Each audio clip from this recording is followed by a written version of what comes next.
Hello and welcome to the Peterborough podcast. My name's Kev Lawrence and I've been presenting breakfast radio shows in Peterborough since the late 1990s. And I'm John Baker and I've been a local journalist in Peterborough for not quite as long. And for each episode, for as long as it takes, we will talk about all things that are going on in and around our city, from politics to posh. If it's in the news, we'll chat about it. We're into episode number 18, episode 18, John. 18. Mm-hmm. So we don't hold people to account Adulthood. here. We don't slag off the city. It's just about being local, about being informative. And a reminder, if you'd like to comment on anything that we talk about on one of our Peterborough podcasts, you can send me an email, kev@pcrfm.co.uk. I'll filter them and pass any relevant ones to John. What's on our podcast for this episode, John? We are going to be talking about autumn and winter and some of the things to look forward to, some of the things to be wary of, some of the things that we can see in our city over the next few weeks and months. Christmas lights to scammers, from fireworks to gritters, all sorts of things. A potpourri, a smorgasbord of stuff. And we're going to be talking about dating. Dating in Peterborough. Are you single? Are you looking to mingle? We're going to be joined by a guy called David. He is our podcast guest. And he is single, he is looking to mingle, and he's got a really fascinating story to tell. And I think it's going to relate to a lot of people who perhaps in their 40s find themselves looking for love, and the pitfalls, the do's and don'ts, the things to be wary of, but also the things to be optimistic about. It's very different, isn't it, trying to find a partner in 2023 compared to, say, I don't know, the 80s, 90s, or even the early noughties. I think dating's a really interesting subject. Yeah, it is. Left it behind a long time ago, thankfully. Did ya? I've been married, Did ya? married 13 years. But it'll be completely different. Be completely different for me. I've never been on Tinder or anything like that. I wouldn't know how to. The only time I've been on Tinder, actually, that's not strictly true, is later. It's when the wife was away for 2 weeks. When she was away for 2 weeks, and I've kept it going for 6 years. No, I went on like late one night when I was drunk, and my mate passed me his account and said, "Here, what do you think of these?" And I was just... So you were swiping left on his behalf? I don't really understand what swiping left and right meant. And then I got confused because I was drunk, and I don't know whether I was rejecting... You swiped the wrong way? Yeah, I don't know. Right, all that to come. At the time of recording, the clocks have just changed. There will be people's clocks on ovens, etc., that need sorting out. Mm-hmm. Was it spring forward, fall back? So there, we've got an extra hour in bed on Sunday morning. You watched the recent Tyson Fury fight. Mm-hmm. He got knocked out he got knocked down in round 3, and I didn't see the fight, but by all accounts, Tyson Fury, although he won on a split decision, he was a bit lucky to get the victory. He certainly was. Very lucky, I would say, against the novice that is Francis Ngannou, obviously acclaimed martial artist, mixed martial artist, and he was great, looked great, went in there believing he could win, and a lot of people will say that he did win. So Fury won't be fighting again this year. There's been speculation of him fighting Usyk. That won't happen. So. Do you not think? No, he was beaten up at times last night. He got knocked down, as you said. He got hit a lot. There's no way his body can recover. He got knocked down, but he got up again. See, that's my era of dating right there. Chumbawamba. That's my peak right there. Leaves everywhere around Peterborough. It's autumn. It's a beautiful time of year. Lots of stuff to look forward to, especially all things Halloween. At the time of recording, we're on the cusp of Trick or Treat Night, 31st of October. Lots of Halloween parties. I keep seeing friends of mine around Peterborough going to their Halloween parties dressed up as Freddy Krueger or whoever. And it's a nice time of year. I think an uplifting time of year. Yes. Are you feeling happy with... I've been having a daughter at the age that your daughter is. She'll be all over Halloween. 9-year-old, so we do go out. Obviously, we had to stop it for a while for COVID, etc. That came back. There's not as many, I don't think, trick-or-treaters as you used to get. You certainly get a lot of adults dressing up as well, which is quite funny. So you'll open your door to a trick-or-treater and you've got some 6'5" beast in front of you rather than just a child. Trick or treat. Hang about, you're 40, so trick or treat. Well, yeah, it's it's one of those things that you never really grow out of. A lot of people don't. Halloween, maybe you should. Maybe it's something you should put aside, but I don't think so. It sort of runs into cosplay in a way, doesn't it? Lots of people dress up for that. So what's the harm in dressing up as Freddy Krueger and standing outside an old lady's door? I can't see any harm in that at all. Now then, remember the 5th of November. It's a real shame that Fireworks Fantasia isn't happening at the showground. We'll talk about the showground separately on a podcast for sure, because there's much to talk about. But that was a location for the region's biggest organised safe fire display. Can't happen. But there are others, which we will come on to and mention maybe in a few minutes. Did you want to talk about what Paul Bristow, the Peterborough MP, has said about fireworks? Yeah, him and Wayne Fitzgerald as well. They've been having discussions to raise a private member's bill to get a change in the law around the use of fireworks in the day. Because you do hear them. You do hear them at stupid time. I mean, I hate fireworks anyway, so I couldn't care less if they were banned completely. But what some people would say is that it's okay to have them at appropriate times, but that isn't in the middle of the day or right throughout the night. Where I live, right in the centre of the city, you often get them at the most ridiculous times. It's antisocial. So, it's particularly like days. What's the point in having a firework at daytime? Tell me what the hell, you can't see it. Do you know what I mean? It's just absolutely pointless to me. Noise pollution, and also bad for the environment and bad for pets as well. So, as you mentioned there, discussions, Paul Bristow, Wayne Fitzgerald, a 10-minute ruling or private member's bill to get a change in the law to perhaps restrict the use of fireworks at particular times of the day that might be causing residents distress, anxiety. I'm all for it. Yeah, me too. Ban them forever, as far as I'm concerned. No, restrict them. No, I'm quite happy to ban them. I love going to organised fireworks displays. Repetitive. Seeing the skies light up beautiful colours. Boring. It's exciting for children. It's exciting for adults. The Bad for the environment. The R's, the excitement of fireworks. They Not having it. They shouldn't be restricted to just New Year's Eve or just November the 5th. There are certain times when a wonderful fireworks display marks great occasions. No, maybe. I like the drone. I like sort of the way they do it, like the Chinese do it with the drones technology in the air instead. It's. I'm glad people like fireworks. Absolutely delighted for them, but they're wrong. Let me plug the Peterborough Lions Leisure Community Interest Company, who are supporting a wonderful event, the 14th annual fireworks display, Sunday, 5th of November, Peterborough Lions RFC. In Britain, of course, gates from 4, fireworks later in the evening. I could go on, but there'll be plenty of fireworks displays. There's always a good one in Yaxley. I think it's behind the 3 Horseshoes I used to go to when I lived in Yaxley. But anyway, perhaps enough about fireworks. Where do you want to move on to next? Well, let's just mention, we mentioned the colder weather. There is a chance to name... the Gritters! The Gritters! Yes! 6 new Gritters are joining Peterborough's fleet to help keep motorists safe this winter. And the residents of the city are being invited to name them.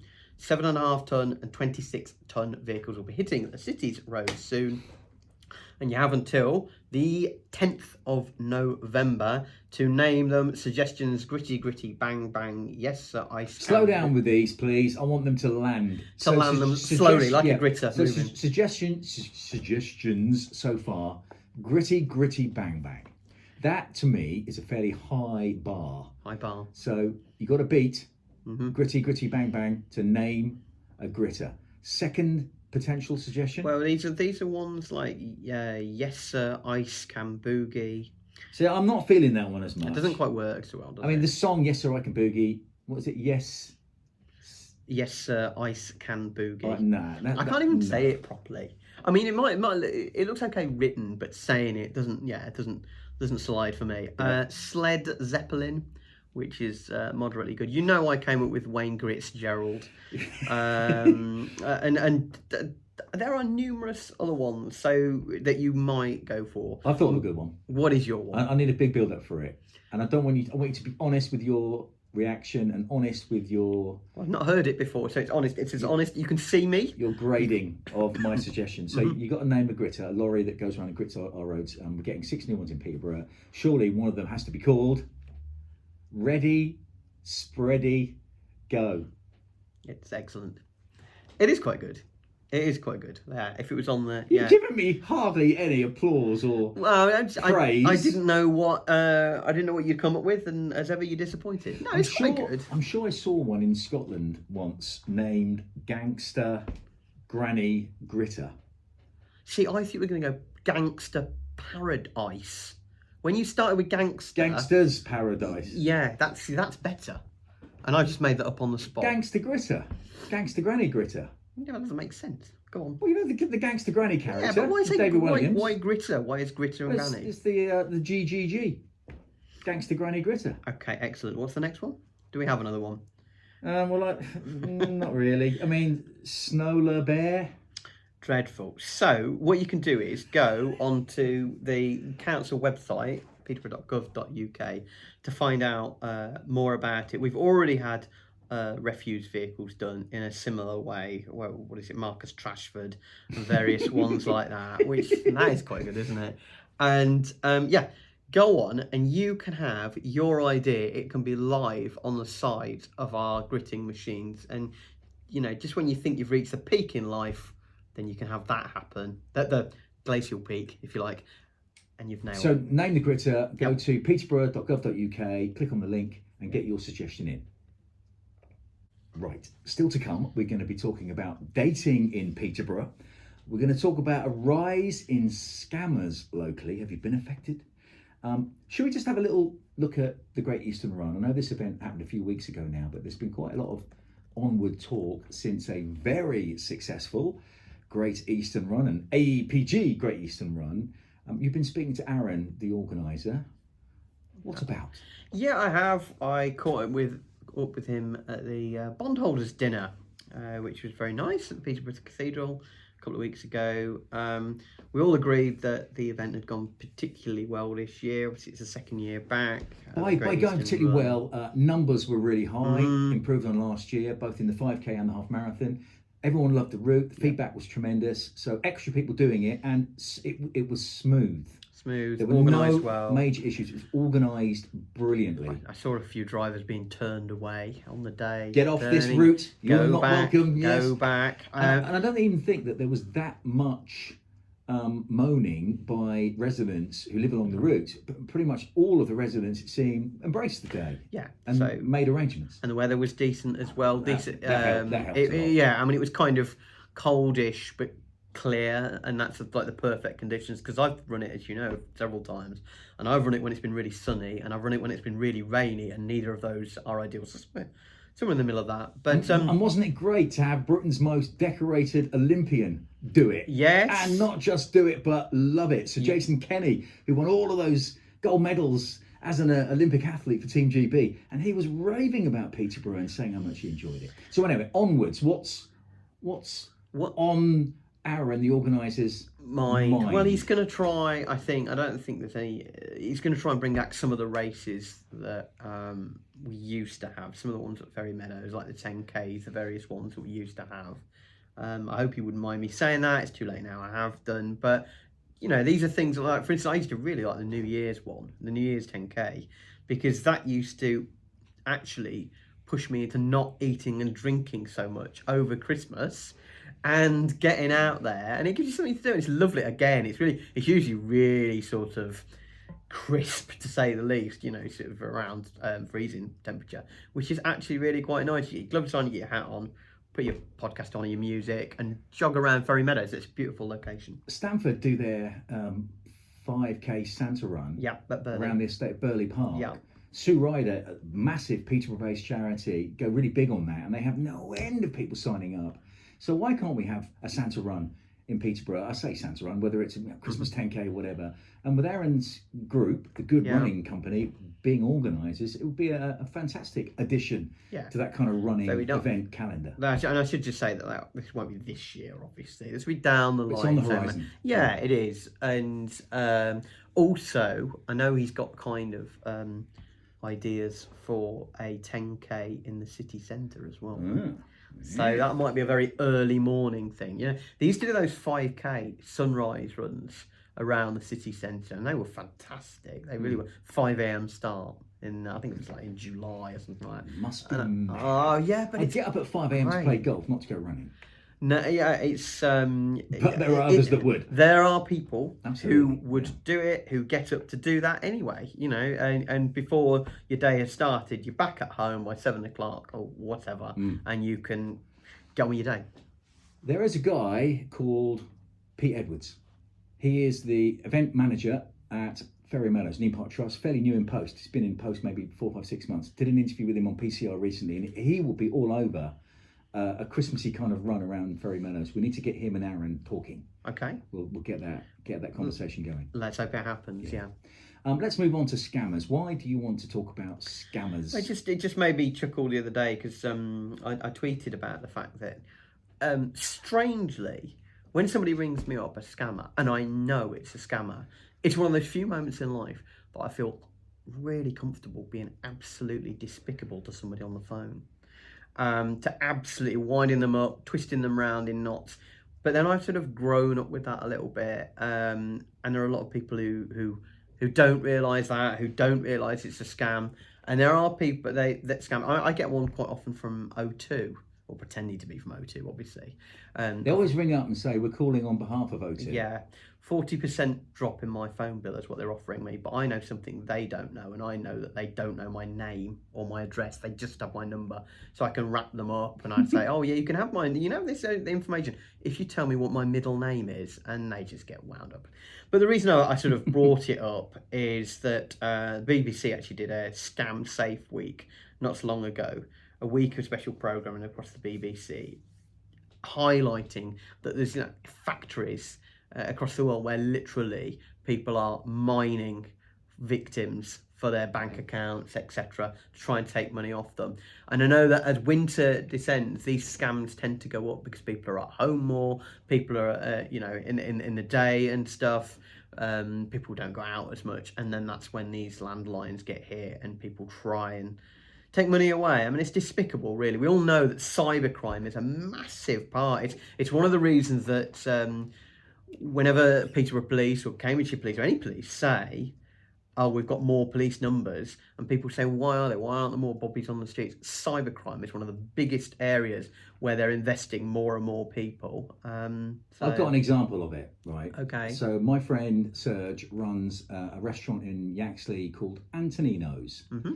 I've really enjoyed their pizzas. Yeah, well known, yeah. And they have got a Facebook page, and Serge is an intelligent guy, runs a restaurant, businessman, but like anyone, you could easily fall foul via social media pages with regards to warnings you might get, suggesting he's got to do this, this and this, or else that. Anyway, he sent me a copy of a message he got sent. So I'm going to read it out. Dear admin page, capital letters, policy page. Your page has infringed copyright information. Your account has been detected in violation of our current copyright policy. For security reasons and to prevent permanent deactivation of your account, follow these simple steps. In more serious cases, we will cancel your report immediately. If you do not confirm, our system will automatically block your account. And then there's a link. Underneath the link, it says, thank you for helping us improve our account services. Facebook copyright team integration, the page marked below, blah, blah, blah. Mm-hmm. So he's been accused of copyright infringement. He's like, what? He's looking at this. He didn't click the link. He sent it to me and goes, what do I actually do? And I was like, ignore. No chance. Complete and utter scam. But there are so many people that would easily fall foul to a message like that. What? And another phone one. And then how do you feel afterwards? You feel silly and dreadful and embarrassed if you do. Especially if so you might not report it, and you might not.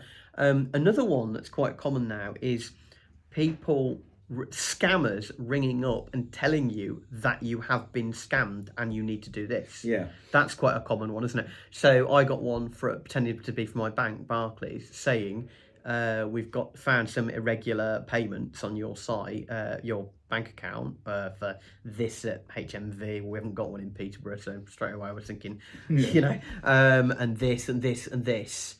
And then it got to a certain point where I realised that there might be an issue with it. And in the end, I told them to... You told them where to go? I told them to depart. And then I rang up proper Barclays, and they confirmed that they had made no phone calls to me that day. Yeah.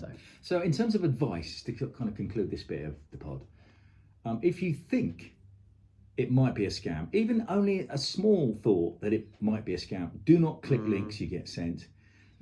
Take as many cautionary steps as you possibly can before you end up making a decision regarding what you do. There are lots and lots of really good websites that you can turn to that offer help. The BBC thing on it was brilliant. It was. You can search that up on any BBC platform and you'll get to read that. You've just got to arm yourself, I think, with as much information as possible. And in any kind of area where you're wondering, you're not quite 100% certain, a bit like my mate Serge did. Yeah. share it with friends. What do you think to this? What do you think to this? So, like, you know, don't act too quickly. No. And one of the quick thing as well is if you're telephoned, never be afraid to say, I'm just going to go away and check this now, because somebody who does work at O2 or Barclays or whatever will be with that fine. Absolutely. So you go away and check it. Whereas a scammer will try and keep you on the phone. Yeah. You need to act immediately. You're being scammed now. You need to do this now. Don't do that. Let's talk about Christmas light switch-ons. Absolutely. And events generally. I'll kick off on the 18th of November. Save the date, because Queensgate are having their Christmas light switch-on that day. And yours truly has been asked to compare it. I am delighted to be joining with Queensgate for the Christmas light switch on. 1 till 2 on Saturday, November the 18th. And they've gone back to being a bit more traditional. Guess who's back? Guess who's back? Back again. Is it Slim Shady? Santa's back. Okay, he was at the fight last night. Tell a friend. I'm really excited that they're going to go back to being traditional again with the big fat fella arriving. I don't know whether he'll be on a sleigh or not, but he's booked to come. We'll do a big, lovely countdown, 10, 9, 8, play some Christmas music, and just have a kind of short, sharp burst of the whole of the lights. And I know, I can't say how much, but I know how much money has been invested into making the Queensgate Shopping Centre beautiful in terms of Christmas lights. So November the 18th, all of those lights will get switched on. On the same day, Keith and Claire, who work on PCR FM, the local community radio station that I will always shamelessly plug, they're going to do a live outside broadcast in the build-up to the actual Christmas light switch on. So Katie and all of their team at Queensgate have worked tirelessly to make sure that the 18th of November is going to be a wonderful traditional Christmas light switch on. Oh, excellent. Do you know the date of the city centre Christmas light switch on? I do know the date of the Would you like to reveal the date? I believe it is the 24th of November. Is that correct? Yes, it is. Are we whispering this? I don't know why we're whispering it. Yeah, as if anybody, you know. And that's going to be great. It's in the public domain. Public domain. Where I will be, as where I normally am, because I've obviously covered these for various media before, I'm usually on the top of the Cathedral Arch, and it's a splendid view of Cathedral Square and of... The pictures from there are ridiculous. And I'm usually up there with David Lowndes, the photographer for the Peterborough Telegraph, and Terry Harris, the local photographer. And the three of us, the three wise men, are often perched up there in the dark, trying to grab video. And often I'm trying to grab video and stopping David swearing. And which is not an easy task, or Terry for that matter. When you're up there on that cathedral, what do you call it, an arc? I think the arch. Well, if you know the little bit that basically... You're quite high up and you're looking down. Which is rare for me, being high up, with a bird's eye view of Cathedral Square and the steps of the Guildhall. Yeah. So traditionally, I'm normally on the stage hosting it. Pretty much every year for about 25 years I've done it. There's been one or two. I really love, as a presenter, as a guy on mic, I love that moment, standing there, getting to the big moment where, you know, you do the countdown and all of the city's lights go on. It's fabulous. So again, we're doing it, PCR doing it, myself and Keith Dalton will be the compares. There's loads and loads and loads of entertainment already booked. I'm not allowed to announce any of that. Last year, Jake Jarman from Gunthorpe, the young gymnast who can't stop winning medals, major kind of tournaments, he did it. And I kept Jake's number and we've swapped a few messages. It's a case of watch this space. So will Jake Jarman be on the steps with us to do the countdown? On the steps. Yeah, we hope so. At the time of recording, we can't confirm it, but we hope he will be there. But there is lots and lots of brilliant entertainment. And it's on a Friday, so you can kind of finish work or get the kids from school and head down to Cathedral Square. I think it's 5 till 7:30 p.m. is the time slots. Christmas light switch on 2023, all booked, all sweet, all amazing, and it's the official start to the countdown to Christmas, isn't it? Christmas light switch on. It is. It's going to be awesome. It's going to be really, really good. It is every year. We can't wait. No, bring it on.